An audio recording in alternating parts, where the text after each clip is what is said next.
سلامونه دوستانو ته مده روغ او جوړ به وي. څنګه کولی شو په اتوما کې دوستانو یا په MTN سیم کارت کې پری انټرنیټ در نیمې جی بي دوستانو ترلاسه کړو. دغه کار څنګه کولی شو په ډېرې اسانۍ سره دوستانو کولی شو. ویډیو تر پایه راسره وګورئ. که ویډیو مو لایک کړی نه وي نو ویډیو در سره لایک کړئ او زموږ چینل هم در سره سبسکرایب کړئ دوستانو. نو مخکې به تاسو په دې کې یعنې دغه MTN سیم کارت کې به تاسو MTN مومو اکاونټ جوړولو چې تاسو به د MTN یا اتوما دفتر ته ورتللی تاسو ته به هلته MTN دغه کوم چې و دوستانو دغه مومو دغه به تاسو ته جوړولو. خو اوس هغه تاسو په اپلیکیشن کې دوستانو کولی شئ.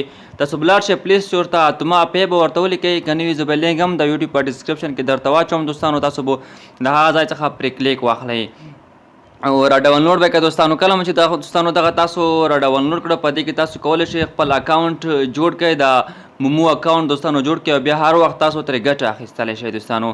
نو دغه کار څنګه کولی شو مکمله ویډیو تر پایه راسره وګورئ. لاندې خانه ټیک مارک یا پورته اګرې باندې کلیک وکړئ. خپل د موبایل شماره دوستانو ورکړئ په دغه ځای کې. هغه شماره ورکړئ چې په کومه تاسو اتوما MTN مومو نوي جوړ کړی دوستانو. تاسو شمارې ته یو کوډ درځي نو تاسو به هغه کوډ دوستانو بیا راخلئ او په دغه ځای کې به تاسو هغه کوډ ورکوئ. هغه نمبر به ورکړئ چې کوم نمبر باندې تاسو دغه اتوما پی دوستانو نوي جوړ کړی.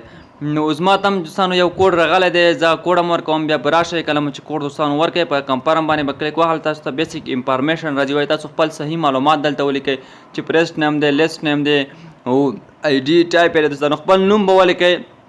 تخلص کمپیوټري تذکره لرئ دوستانو تاسو به کمپیوټري تذکره راواخلئ. خپل نوم به ترې ولیکئ او بیا به یې تخلص ترې ولیکئ. کله مو چې ستاسو نوم او تخلص ترې ولیکو لاندې تاسو ته بیا نور اپشن دی مکمله طریقه هم درته ښایم. تاسو ویډیو تر پایه راسره وګورئ. راشئ دوستانو په دغه ځای کې به دغه انتخاب کوي. کله مو چې دغه انتخاب کړه لاندې به تاسو راشئ د خپلې الکترونیکي تذکرې نمبر به ولیکئ.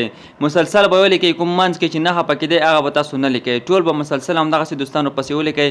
او کله مو چې دغه ولیکلو بیا لاندې برخه کې تاسو ته ډاټا برد راځي. یعنې تاسو د زیږېدو نیټه هغه په کمپیوټري تذکره کې دوستانو وي هغه را به شئ.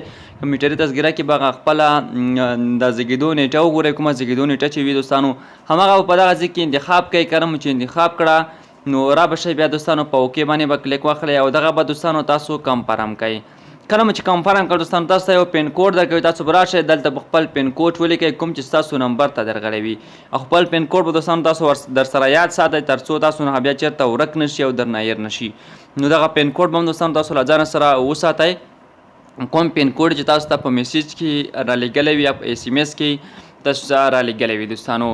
نو اوس دوستانو تاسو ته یو میسیج راځي چې هغه میسیج کې به تاسو ته لیکلي وي چې تاسو ترلاسه کړل 3.5 GB انټرنیټ دوستانو. دغه میسیج شاید 10 دقیقې وروسته تاسو ته راشي یا 15 دقیقې وروسته تاسو دوستانو راشي. دغه میسیج تاسو ته دوستانو ضرور راځي او تاسو به دغه 3.5 GB انټرنیټ دوستانو ترلاسه کوئ. نو تاسو به دوستانو اوس وګورئ چې زموږ اکاونټ دوستانو په دې کې جوړ شولو. تاسو کتلی شئ موږ سره بیلانس هم 0 افغانۍ دی. په دې کې مکمل ارز تاسو ته ښکاري چې هغه سکین هم پکې شته دی ریسیو هم پکې شته دی کیش ان هم دوستانو کیش آوټ هم شته دی. تاسو کتلی شئ داسې یو میسیج به تاسو ته راشي چې په دې کې به تاسو ته 3.5 GB د MTN اپ له لورې